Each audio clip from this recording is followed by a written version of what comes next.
Maintenant, je passe à grand 3, la paragraphe 3, sont les applications de la notion de dérivabilité. Je reviens sur la figure. Alors, pour les applications, on revient sur notre repère et la tracée de la courbe faite par M. GeoGebra. Alors, notre fonction est représentée en vert. Ici, elle est infinie, cette ligne, et aussi de l'autre côté. Donc, on voit bien qu'il y a partout cette fonction, c'est-à-dire chaque nombre réel de R, elle admet une image. Chaque droite verticale coupe notre courbe une seule fois. Donc, c'est bien la courbe d'une fonction et c'est bien défini sur R. Notre question, c'est est-ce que vous pouvez conjecturer c'est quelle fonction? Alors, si je prends cet axe, je vois que c'est un axe de symétrie. Donc, si je peux déterminer la tracée de cette partie par quelle fonction, je peux savoir le reste. Alors, c'est un arc. En tronc commun, on a fait comme tracé d'arc, c'est la fonction racine carrée. Mais notre fonction est un peu translatée. Donc, l'image de moins 1, il va nous donner 1. Alors, c'est la fonction qui à x fait correspondre racine de x plus 1 à l'extérieur. Et par symétrie, je peux, à chaque x à gauche de moins 1, elle admet la même image que moins x à droite de moins 1.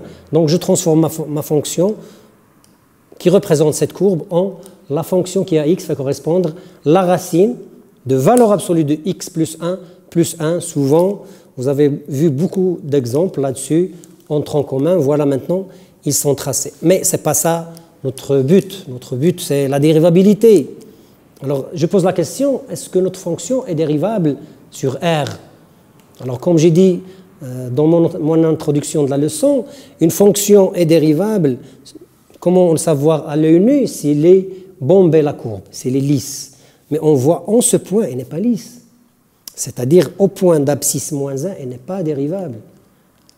La courbe ne présente pas une tangente en ce point. Plutôt, il n'y a pas de tangente à la courbe en ce point. On peut même dire qu'il y a une demi-tangente verticale au point d'abscisse moins 1. Et je peux même dire que la limite du taux de variation f de x moins f de moins 1 sur x plus 1, quand x tend vers moins 1 à gauche, c'est moins l'infini, et non pas plus l'infini. Et à droite, c'est plus l'infini. Alors, j'aimerais bien que vous cherchiez là-dessus pourquoi on a pu conclure ces deux limites à partir seulement de la figure. Donc, c'est la première remarque. La deuxième, la fonction ailleurs, elle est toujours dérivable, parce qu'on voit qu'il est bombé. Mais, autre question, quelle relation entre la dérivabilité et le sens de variation de la fonction? C'est-à-dire, on peut lire ici que notre fonction, elle est décroissante. C'est-à-dire, de moins l'infini à moins 1, elle est décroissante. Et de moins 1 à plus l'infini, on voit qu'elle est croissante. Alors, si je trace en n'importe quel point de la courbe, entre moins l'infini et moins 1, ma tangente, alors, quel est son coefficient? Qu'est-ce qu'on peut dire du signe de son coefficient directeur? Alors, on va passer à une autre figure où on a les tangentes et on va répondre à cette question. C'est-à-dire qu'on a une relation entre la dérivabilité et ou bien le nombre dérivé ou bien la fonction dérivée et le sens de variation de la fonction. Alors, voilà notre exemple, une fonction, je ne vous donne pas son expression. Vous voyez bien qu'elle est décroissante de moins l'infini à moins 1. Et on va voir, c'est ça la droite tangente. On prend n'importe quel point, tu prends un point quelconque. Voilà. Alors notre tangente, on voit de gauche à droite qu'il y a une variation croissante, c'est-à-dire son taux de variation est positif. Et là, notre courbe, elle est croissante. En ce point, d'abscisse moins 1, la tangente est horizontale. Son coefficient directeur est nul. Le coefficient directeur, c'est la pente de la droite, comme vous avez vu au collège. Alors, c'est une droite horizontale, son coefficient directeur, c'est nul, c'est-à-dire le nombre dérivé en ce point est nul. Mais aussi, qu'est-ce qu'elle représente, ce point? C'est un sommet, autrement dit. Mais pour la fonction, c'est un maximum. Elle admet une valeur maximale en ce point. Bien sûr qu'elle est relative. Il y a autres points qui ont des ordonnées plus que ce point. Mais il y a un maximum ici qui est relatif. Sur cet intervalle, c'est le plus haut. On revient encore. Voilà. Alors ici, la courbe, elle est décroissante. Entre moins 1 et 1, elle est décroissante. On va faire bouger notre droite tangente, on voit qu'il est toujours en pente négative. Oui? Si on part de gauche à droite et on descend, ça veut dire que la pente est négative. En ce point aussi, d'abscisse 1, on revient à une tangente horizontale, c'est-à-dire de coefficient directeur ou de pente nulle, c'est-à-dire le nombre dérivé est nul. Et en ce point, la courbe, au point M, elle admet un autre extrémement qui est un minimum, mais c'est aussi relatif, relativement à cet intervalle par exemple. On part à l'autre côté, de 1 à plus l'infini, notre courbe, ou bien, je m'excuse, notre fonction est croissante et on voit que la tangente a toujours un coefficient directeur qui est positif. Alors le coefficient directeur, c'est le nombre dérivé.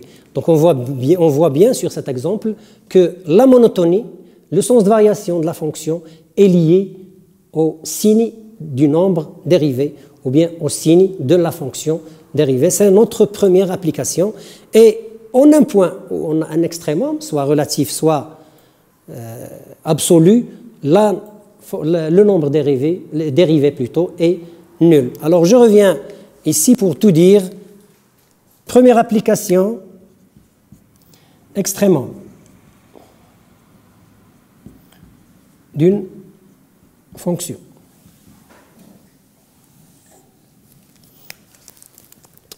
Théorème 1. Soit f une fonction dérivable RI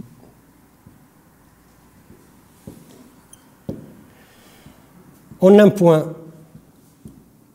x0. Alors, si f admet un extrémum, j'ai rien dit, soit relatif, soit absolu, au point x0, alors f' de x0 est nul. Mon théorème est présenté sous forme d'implication. Si, alors, on se pose la question pour l'implication inverse. Alors, quand est-ce que si f' est nul, est-ce qu'on peut dire que notre fonction présente un extrémum en ce point? Alors, la réponse est non. On peut avoir un contre-exemple là-dessus. Alors, c'est-à-dire qu'on doit ajouter d'autres conditions à cette condition que f' de x0 s'annule pour que f présente un extrémum en ce point. Alors, c'est le deuxième théorème. Un autre théorème. Vous allez me demander, c'est pourquoi? Donc, c'est question de démonstration et de signe du taux de variation avec sa relation avec les extrémums. Un autre théorème, c'est si, voilà, toujours la même condition, si f est dérivable en x0, soit f une fonction dérivable en x0, si f' de x0 est égal à 0 et f' en tant que fonction change de signe en x0, alors f admet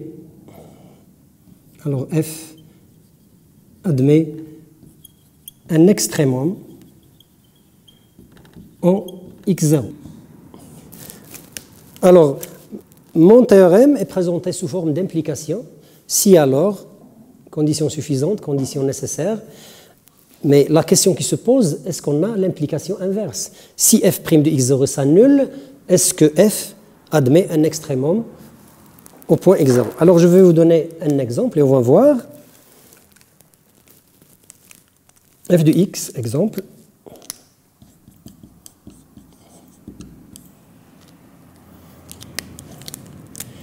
F de x est égal à x au cube.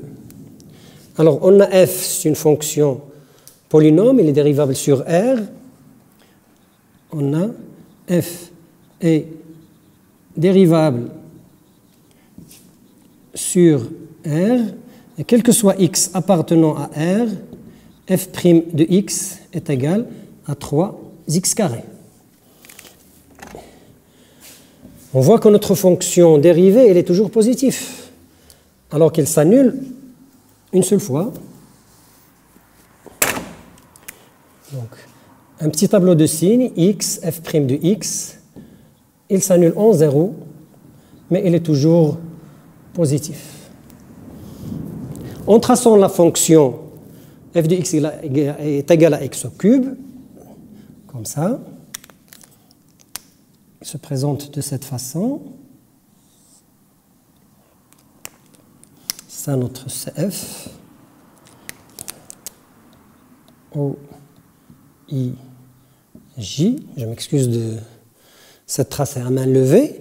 Alors, notre fonction n'admet pas d'extrémum, alors que f' de 0, elle est égale à 0. C'est-à-dire qu'on a besoin de conditions supplémentaires sur f' de x0, s'il s'annule, pour avoir un extrémum. Alors, notre deuxième théorème,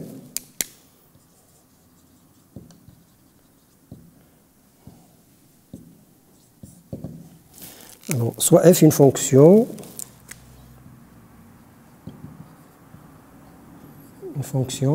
définie et dérivable sur un intervalle ouvert I et x0 appartient à I si f' de x0 est égal à 0 et f' change de signe en x0, alors f admet un extrémum en x0. Alors il faut toujours se poser la question dans les théorèmes si on a une implication ou on a une équivalence et quand est-ce qu'on a une équivalence. Si on a seulement une implication, quelles sont les conditions complémentaires ou bien supplémentaires à la condition nécessaire pour que ça soit suffisante à la condition suffisante, la première. Alors voilà un exemple comme on a fait. Alors voilà la première application, c'est l'extrémum d'une fonction comme on a dit sur la figure. Maintenant notre deuxième application, c'est les variations d'une fonction et la fonction dérivée. Donc, deuxièmement, sens de variation d'une fonction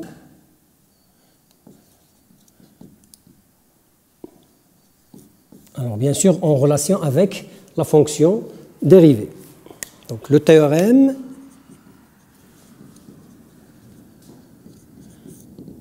on va utiliser une condition supplémentaire, c'est que f est dérivable sur un intervalle i, soit f, une fonction dérivable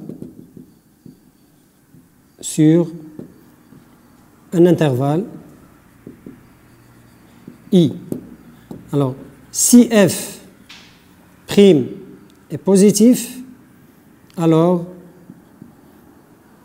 je peux même dire ou égal à 0, alors f est croissante sur I. Je n'ai pas dit ici le I. F est positif sur I. Alors la fonction doit être positive sur l'intervalle I. Si f' est négatif sur I, alors f est décroissante